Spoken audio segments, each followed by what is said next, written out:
رسول الله عساك تمر إلي أنك فزت വലാ തുൽഖൂ ബി ഐദീകും ഇല തഹ്ലുകത്തി, നിങ്ങളുടെ കരങ്ങൾ നിങ്ങൾ നാശത്തിലേക്ക് കൊണ്ടിടരുത് എന്നാണ് വിശുദ്ധ ഖുർആൻ പറഞ്ഞിരിക്കുന്നത്.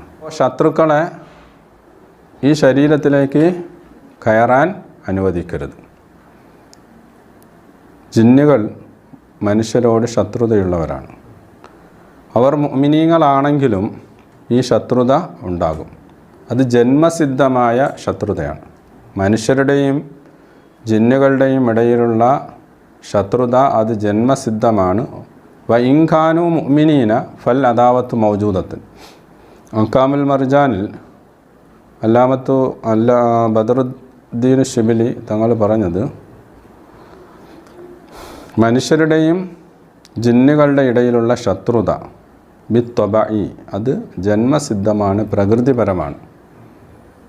അവർ മുഅ്മിനീങ്ങളാണെങ്കിലും ഈ ശത്രുത അവരിൽ ഉണ്ടായിരിക്കും. അതുകൊണ്ടല്ലോ തേളിൻ്റെ ഒരു ജന്മസിദ്ധ സ്വഭാവമാണ് എന്താ, കുത്തുക, കടിക്കുക എന്നുള്ളത്. ആര് പിടിച്ചാലും അത് കടിക്കും. അതിൻ്റെ ഒരു ജന്മസിദ്ധ സ്വഭാവമാണ്. എന്നതുപോലെ ഈ ശത്രുത ജിന്നുകളുടെ ജന്മസിദ്ധ സ്വഭാവമാണ്. അതാണ് ഞാൻ നേരത്തെ പറഞ്ഞല്ലോ, ഇന്ന അദാവത്തൽ ജിന്നി വൽ ഇൻസി ബിത്വബഇ വ ഇൻകാനു മുഅ്മിനീന ഫൽ അദാവത്ത് മൗജൂദത്തുൻ. അവർ മുഅ്മിനീങ്ങളാണെങ്കിലും അദാവത്ത്, ശത്രുത അവിടെ ഉണ്ടാകും. അപ്പോൾ ഈ ശത്രുവിനെ പിടിച്ച് ശരീരത്തിൽ കയറ്റുക, ശത്രുവിനെ കയറാൻ വേണ്ടിയിട്ടുള്ള അതിന് വേണ്ടിയിട്ടുള്ള തയ്യാറെടുപ്പുകൾ നടത്തുക എന്ന് പറയുന്നത് അവൻ എത്ര വിഡ്ഢിയാണ്. അഹ്കാമുൽ മർജാൻ പേജ് 154. ഇത് വെറുതെ പറഞ്ഞതല്ല. ഈ ബദറുദ്ദീൻ ശിബിലി റഹ്മഹുല്ല ഇതിനെല്ലാം തെളിവോടുകൂടെയാണ്, ഖുർആനിൻ്റെയും ഹദീസിൻ്റെയും തെളിവോടുകൂടെയാണ് പറഞ്ഞത്. അവിടുന്ന് പറഞ്ഞത്, ഇന്നൽ അദാവത്ത ബൈനൽ ഇൻസി വൽ ജിന്നി ലാ തസൂലു. മനുഷ്യൻ്റെയും ജിന്നുകളുടെയും ഇടയിലുള്ള ആ ശത്രുത അതൊരിക്കലും നീങ്ങുകയില്ല എന്നാണ്. ആദം നബി അലൈഹിസ്സലാമയുടെയും ഇബ്ലീസിൻ്റെയും ഇടയിലുണ്ടായിരുന്ന ആ ശത്രുതയാണ്. പിന്നെ ആ ശത്രുത അവരുടെ മക്കളിലേക്ക് എന്ത് ചെയ്തു, വന്നു. ബി ദലീലി കൗലിഹി താല, അതിന് ഒന്നാമത്തെ തെളിവെന്താണ്, അല്ലാഹു താലയുടെ കൗലാണ്. വ കുൽനഹ്ബിത്തു ബഅദു കുല്ലി ബഅദിൻ അദുവ്. നിങ്ങൾ ഭൂമിയിലേക്ക് ഇറങ്ങുക, നിങ്ങളിൽ നിന്ന് ചിലർക്ക് ശത്രുക്കളായ നിലയിൽ. അപ്പോൾ അവിടെ ആദം നബി അലൈഹിസ്സലാം, ഹവ്വാ റളിയല്ലാഹു അൻഹ, ഇബ്ലീസ്. അപ്പോൾ അവരോടാണ് ഈ സംബോധന എന്ന് ചില തഫ്സീറുകളിൽ പറഞ്ഞിട്ടുണ്ട്.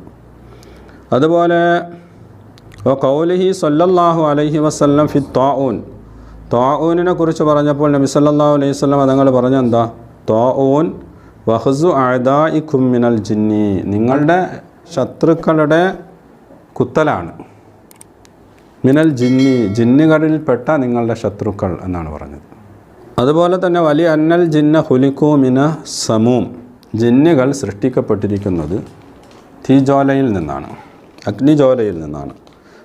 ഫഹും താബിഊന ലി അസ്ലിഹിം, അവർ അവരുടെ അസ്ലിനോട് പിന്തുടരും.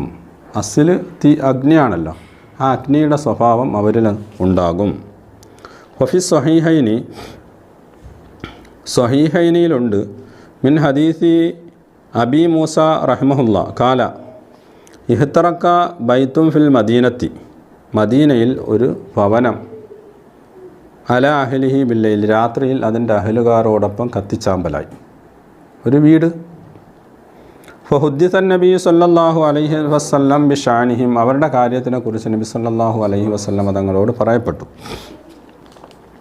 ഫകാല, അപ്പോൾ നബി സല്ലല്ലാഹു അലൈഹി വസല്ലം തങ്ങൾ പറഞ്ഞു, ഇന്ന ഹാദിഹിൻ നാറ ഇന്നമാ ഹിയ അദുവുല്ലക്കും, തീർച്ചയായിട്ടും ഈ അഗ്നി അത് നിങ്ങളുടെ ശത്രു തന്നെയാണ്.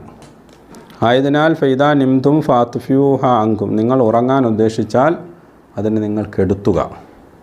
എന്നിട്ട് പറയാണ്, ഫൈൻകാനത്തിൻ നാറു അദുവല്ലന, അഗ്നി നമ്മുടെ ശത്രുവായാൽ ഫമാ ഹുലിക മിൻഹ, അതിൽ നിന്ന് സൃഷ്ടിക്കപ്പെട്ടതും ഫഹുവ താബിയുൻ ലഹാ ഫിൽ അദാവത്തിലന, നമ്മളോടുള്ള ശത്രുവിൽ അതിനോട് പിന്തുടരുന്നതാണ്.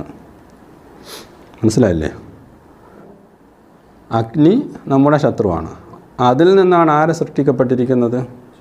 ജിന്നുകളെ സൃഷ്ടിക്കപ്പെട്ടിരിക്കുന്നത്. അദാവത്തിൻ്റെ വിഷയത്തിൽ അത് അഗ്നിയോട് പിന്തുടരും. ശത്രുതയുടെ വിഷയത്തിൽ അഗ്നിയോടെന്ത് ചെയ്യും? അത് പിന്തുടരും. ലി അന്ന ഷൈഅ യത്ബഉ അസ്ലഹു. കാരണം ഒരു വസ്തു അതിൻ്റെ അസ്ലിനോട് പിന്തുടരും എന്നാണ്. ഓരോന്നും അസ്ലിലേക്ക് മടങ്ങും. അസ്ലിലേക്ക് മടങ്ങുമെന്നല്ലേ. അതിൻ്റെ അസ്ലു സ്വഭാവമാണ് ശത്രുത എന്ന് പറയുന്നത്. ആക്കാമുൽ മർജാൻ പേജ് 154. ചുരുക്കത്തിൽ ബുദ്ധിയുള്ളവർ ഇത്തരം പ്രവർത്തനങ്ങൾക്ക് പോവുകയില്ലെന്ന് ഉസ്താദിൻ്റെ വിശദീകരണത്തിൽ നിന്ന് മനസ്സിലായി. അതെ, സ്വന്തം ശരീരങ്ങളെ അല്ലെങ്കിൽ വാഹനങ്ങളെ ശത്രുക്കൾക്ക് വേണ്ടി വിട്ടുകൊടുത്തിട്ട് നിഷ്ക്രിയരായിട്ടിരിക്കുക. അവരാരെപ്പോലെയാണ്? അവർ വീടിനുള്ളിൽ വിഷപ്പാമ്പ് കടന്നു വന്നപ്പോൾ അതിനെ ആട്ടി പുറത്താക്കാതെ അതിനെ താലോലിച്ച് ഭാഗ്യ കടാക്ഷമെന്ന് കരുതി അതിനെ താലോലിച്ച് ഓമനിക്കുന്നവരെ പോലെയാണ്. അല്ലെങ്കിൽ ആടിനെ മേക്കാൻ ചെന്നായിയെ ഏൽപ്പിക്കുന്ന വിഡ്ഢിയെ പോലെയാണ് ഇത്തരക്കാർ.